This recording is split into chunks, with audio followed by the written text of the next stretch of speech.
Hey guys, this is Q, the People CFO. Want to get right to it?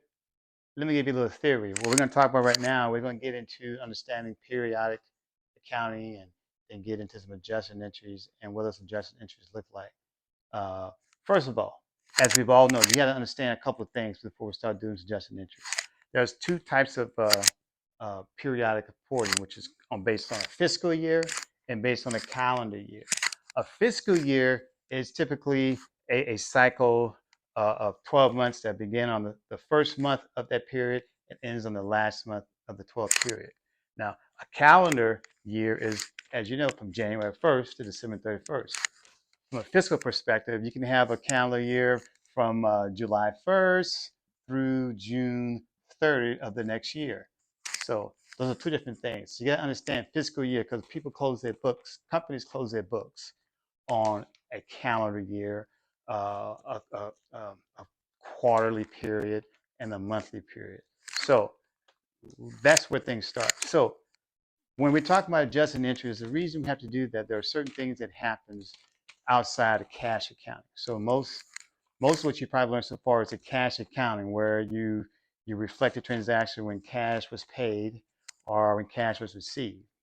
But what's really true GAAP, generally accepted accounting principles, is the accrual basis of accounting. So there's two types. There's an accrual basis and a cash basis. The difference is this. On an accrual basis, you recognize your revenue when you've actually performed the obligation, which means when you've earned it, regardless of cash. On the expense side, you pretty much recognize your expense when incurred, regardless of when you pay the cash. Those two things is what's going to help you drive your accrual adjusting entries at the end of the fiscal period or at the end of a period that you're closing the books actually. So let's remember that revenue is recognized when earned, expenses recognized when incurred.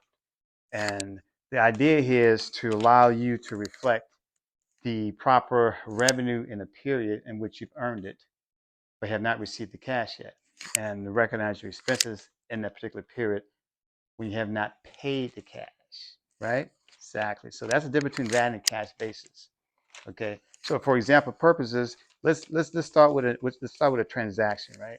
So let's just say, for instance, get rid of this.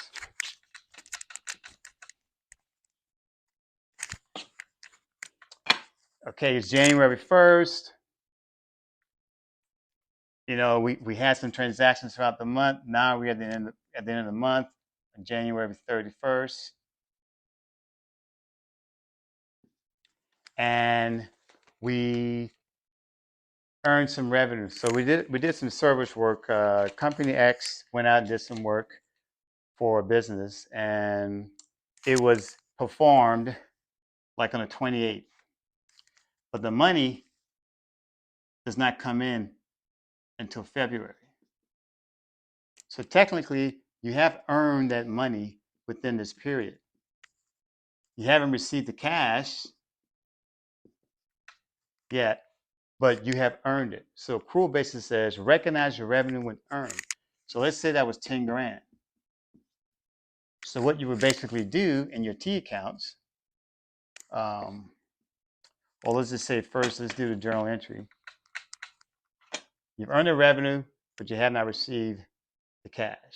So basically, you would say accounts receivable, debit for $10,000, and revenue from services, credit $10,000. So your balance sheet, accounts receivable went up, your revenue on the other side has gone up, still in balance. You recognize the revenue when you've earned it. You reflect it within the period. Now, next month, when the cash comes in, you're going to say cash for $10,000. Don't recognize revenue now because you already got it. You got this receivable you got to get rid of. So you got the receivable now for $10,000. And guess what? You're still in balance. Now you've recognized your cash. Notice, cash is not in this period because accrual basis allows you to reflect the earnings. Cash comes a month later. Accrual basis of accounting, recognize your revenue when earned. Cash basis accounting would have said what? You wouldn't even have that transaction here. It would not even exist in that month. It will show the cash next month. So when you close the books for January, your revenue is pretty much understated. You're not even showing that revenue. That's why cash basis is a little misleading. It kind of throws you off. It doesn't give you the true picture of what's really going on because the cash basis doesn't really match your revenue expenses. So this revenue is associated with that time frame where you're reflecting it. Now, let's go to the expense side. Now, because of that service, right? Because of that service, you're incurring some labor costs. Okay? So that, and we're still in January. This is January. Excuse my handwriting. We're still in the month of January. This is January.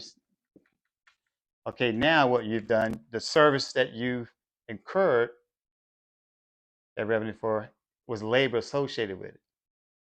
Wages. So now you got about $4,000 in wages. Okay, that was incurred, but we didn't reflect it yet because they don't get paid until the next month. So now you have, let's say you have about $4,000 in wages that doesn't get paid until February. But now we're closing the books here. We know we incurred that cost in January. You gotta make an accrual entry. Wages,